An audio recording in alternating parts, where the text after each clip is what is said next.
From Democratic Congressman Krishnamoorthi from Illinois, who joins us now. Congressman's a member of the House Intelligence and Oversight Committee. So, as I said to our Washington Bureau Chief Mike Vickers, it's not necessarily surprising, I suppose, that Chris Wray's resigning, but maybe, as always, surprising when you hear the news on a day like this. What's your reaction to it?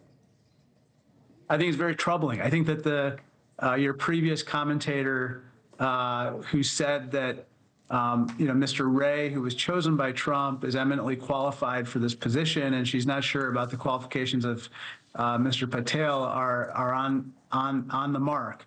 You know, we might disagree with Mr. Wray. He might be a Republican, but nobody questions how he views where he needs to place his loyalty. It's to the American people. He needs to do their work. And that is what he has strived to do.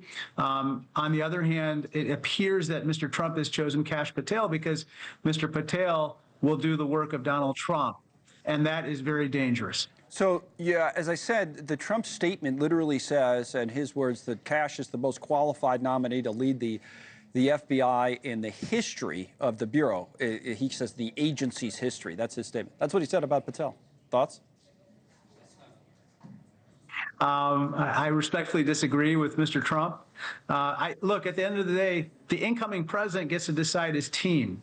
However, as you also pointed out, the Senate will advise and consent and decide to confirm or not. And I hope that the senators, in taking up these conversations with Mr. Patel, ask him some very pointed questions about his plans for the agency, such as, does he really mean it when he says he's going to go on a vengeance tour, a political retribution tour with the agency? Does he really mean it that he's going to close the entire headquarters when he enters office?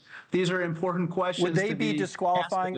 So you're saying those issues, if you were a senator, what would be disqualifying, knowing what you know about Patel already? I think both of those are both of those are disqualifying. In addition, as Chris Christie said the other day, you know, the FBI does some really important work. There's a reason why there hasn't been a 9/11 since 9/11.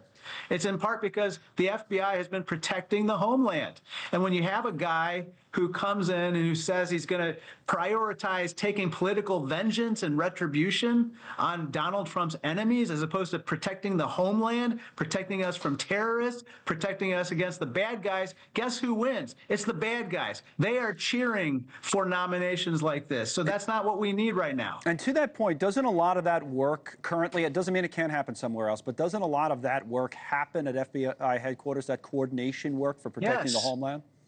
100%. You know, there's a reason why the CIA does not do this work. It's prohibited from operating on American territory. The FBI is primarily tasked with law enforcement and protecting the homeland, and they do it well. And the men and women of the FBI don't get enough credit for that. By the way, if someone like a Kash Patel were confirmed for this particular office, I fear that the best and the brightest at the FBI would head for the exits because they don't want to be a part of any kind of circus, political circus. That's one of the great questions about whether we'll see, you know, if it hurts morale and if it even hurts the numbers at the FBI. That's an open question if he's confirmed.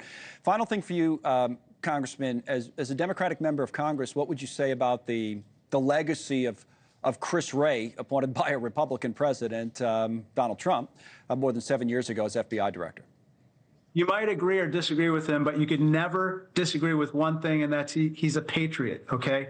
That counts for a lot. I might be a Democrat, he's a Republican, but whenever he came to Capitol Hill, whenever he testified, I knew that he was putting America's interests first, and I have to also applaud him for his work with regard to efforts countering the Chinese Communist Party and their malign influence campaigns here in the United States. Congressman, thanks for hopping on with us so quickly as the news breaks. We appreciate it. We'll talk to you again soon.